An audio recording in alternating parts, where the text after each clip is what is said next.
Hello everyone. इस video में आपको मैं क्विक रिव्यू दूंगी कैश फ्लो स्टेटमेंट का। लास्ट 3 वीडियोस में मैंने आपको प्रॉपर तीनों एडजस्टमेंट बताई थी। इसमें आप क्विक रिव्यू ले लेना, यानी कि कुछ इंपॉर्टेंट पॉइंट हैं that should be kept in mind while doing the question of cash flow. ठीक है। कैश फ्लो स्टैंडर्ड का अकाउंटिंग स्टैंडर्ड 3 है OIF। इसका परफॉर्मे का सीक्वेंस है ऑपरेटिंग, इन्वेस्टिंग, फाइनेंसिंग। जिस मेथड के अंडर परफॉर्मा है उस मेथड का नाम है इनडायरेक्ट। अब कुछ इंपॉर्टेंट एडजस्टमेंट हैं, जब भी आप वो ध्यान में रखोगे तभी कैश फ्लो का क्वेश्चन कर सकोगे। First one, transfer to reserve. अगर तो इंक्रीज हुआ है तो ये नॉन कैश आइटम में, ऑपरेटिंग एक्टिविटी में नॉन कैश आइटम में प्लस होगा। अगर डिक्रीज हुआ है तो कहीं भी इसकी कोई ट्रीटमेंट नहीं होगी पूरी कैश फ्लो स्टेटमेंट में, ना ऑपरेटिंग में, ना इन्वेस्टिंग में, ना फाइनेंसिंग में। अगर इंक्रीज तो नॉन कैश आइटम में plus under the head of operating activity. Short term borrowings, बहुत बार कंफ्यूजन होती है कि ये करंट लायबिलिटी लिखी है पर फाइनेंसिंग एक्टिविटी में ट्रीट होती हैं। याद रखना, अगर इसके सब हेड दे रखे हों, यानी कि short term borrowing main head है और ब्रैकेट में लिखा हो बैंक लोन या current मैच्योरिटीज of long term debt या बैंक ओवरड्राफ्ट, तब ये फाइनेंसिंग एक्टिविटी है। अगर ये इंक्रीज हुए हैं तीनों तो फाइनेंसिंग में प्लस। ठीक है। अगर डिक्रीज हुए हैं तो फाइनेंसिंग में माइनस, फाइनेंसिंग एक्टिविटी में जाएंगे, रिमेंबर इट। अगर शॉर्ट टर्म बोरविंग में ब्रैकेट के साथ कुछ भी bank loan, current मैच्योरिटीज of long term debt, bank overdraft लिखा है तो ये फाइनेंसिंग एक्टिविटी में जाएंगे। नेक्स्ट थर्ड है, अगर short term borrowing without any सब हेड है, कोई भी सब हेड नहीं आया, ठीक है, तो ये आपकी करंट लायबिलिटी है। क्या है ये? आपकी करंट लायबिलिटी। अगर इंक्रीज हुई है तो प्लस, डिक्रीज हुई है तो माइनस। अगर इसके नीचे सब हेड, शॉर्ट टर्म बोरविंग्स के सब हेड में प्रोविजन फॉर टैक्स भी कई बार दिया हो सकता है। अगर प्रोविजन फॉर टैक्स दिया है, नीचे कोई एडजस्टमेंट नहीं है प्रोविजन फॉर टैक्स के रिगार्डिंग, कोई एडजस्टमेंट नहीं है, simple provision for tax short term borrowing में सब हेड बन के आया है, ठीक है, तो करंट ईयर की जो प्रोविजन है वो ऑपरेटिंग में नॉन कैश में ऐड होगी। लास्ट ईयर की यानी कि प्रीवियस ईयर की ऑपरेटिंग में इनकम टैक्स पेड होगी। याद रखना, प्रोविजन फॉर टैक्स की अगर कोई एडजस्टमेंट नहीं है, करंट ईयर की ऑपरेटिंग में नॉन कैश में प्लस, प्रीवियस ईयर की ऑपरेटिंग में इनकम टैक्स पेड में माइनस। अगर फिक्स्ड एसेट, कोई भी फिक्स्ड एसेट, इंटेंजिबल एसेट का प्रॉफिट लॉस आया है तो ऑपरेटिंग एक्टिविटी में नॉन कैश आइटम में प्लस। अगर प्रॉफिट आया है तो ऑपरेटिंग एक्टिविटी में नॉन कैश आइटम में माइनस। क्लियर? नेक्स्ट है कैश एंड कैश इक्विवेलेंट। ये आपका किसी भी एक्टिविटी में नहीं आता, आंसर कैलकुलेट करने के लिए होता है।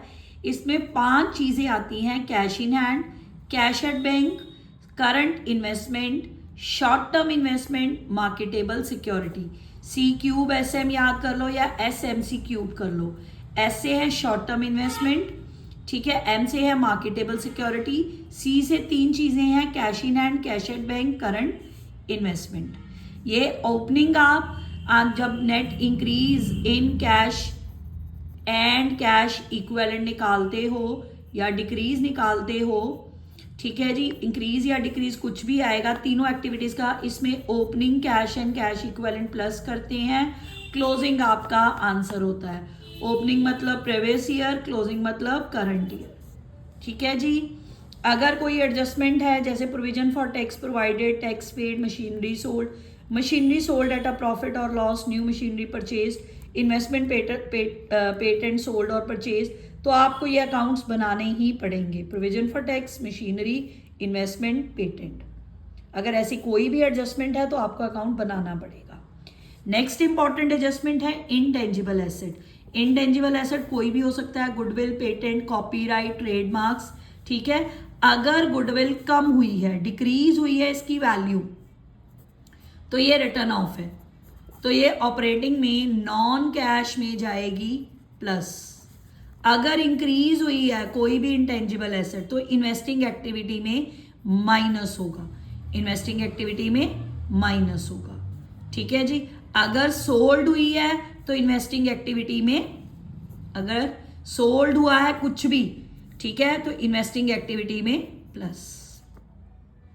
याद रखना, अगर गुडविल, पेटेंट, कॉपीराइट डिक्रीज हुए हैं तो उसको रिटर्न ऑफ बोलते हैं, वो ऑपरेटिंग एक्टिविटी में नॉन कैश हेड में प्लस होगी।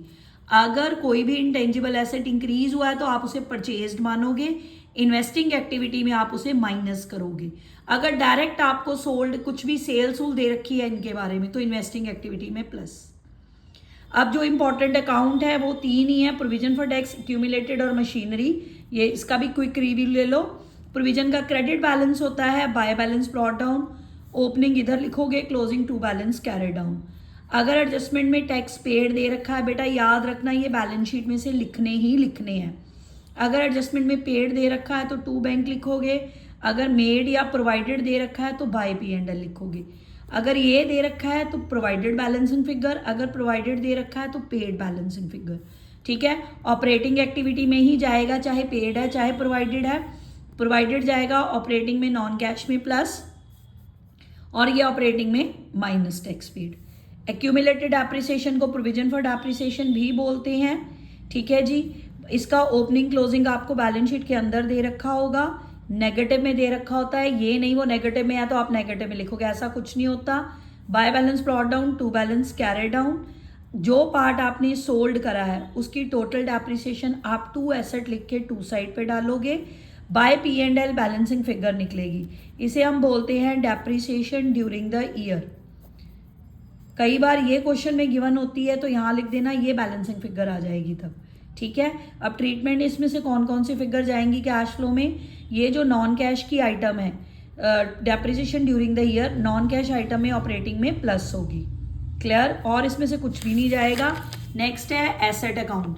एसेट में आप एसेट का debit balance, to balance brought down, by balance carry down.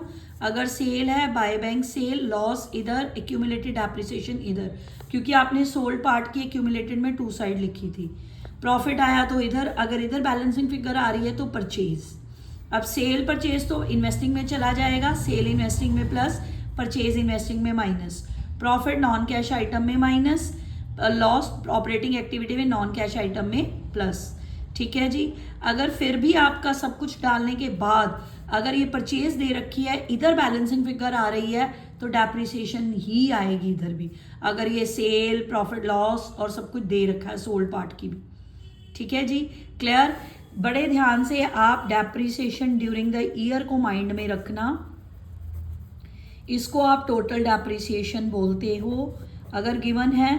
अगर आप एक्यूमुलेटेड डेप्रिसिएशन अकाउंट बना रहे हो तो ये बाय साइड जाएगी, बाय P&L लिख के, और ये कहाँ जाएगी? ऑपरेटिंग एक्टिविटी में नॉन कैश में प्लस। क्लियर, बस इस पॉइंट का ध्यान रखना। यहाँ पे मैंने टोटल डेप्रिसिएशन लिख रखा है, अगर आपको सब कुछ दे रखा है तब इधर एक बैलेंसिंग फिगर आएगी। ठीक है जी, इसे हम डेप्रिसिएशन ड्यूरिंग द ईयर बोलते हैं। ये बहुत रेयर केस है, कभी कभार आ सकता है, पर इंपॉर्टेंट पॉइंट है कि अगर सब कुछ A to Z चीज़ जो मैंने ब्लू पेन से लिखी है गिवन है, फिर भी क्रेडिट साइड बैलेंसिंग फिगर निकलेगी तो उसे आप डेप्रिसिएशन ड्यूरिंग द ईयर बोलोगे। This is all about the cash flow statement. सारे इंपॉर्टेंट पॉइंट डिस्कस करे हैं, पूरी वीडियो को ध्यान से देखना। जब भी क्वेश्चन करोगे कैश फ्लो को, इस वीडियो को देख लेना, सारे पॉइंट क्लियर हो जाएंगे। अब फाइनल्स बहुत नज़दीक हैं, इसलिए हर पॉइंट को ध्यान से करो। Thank you very much.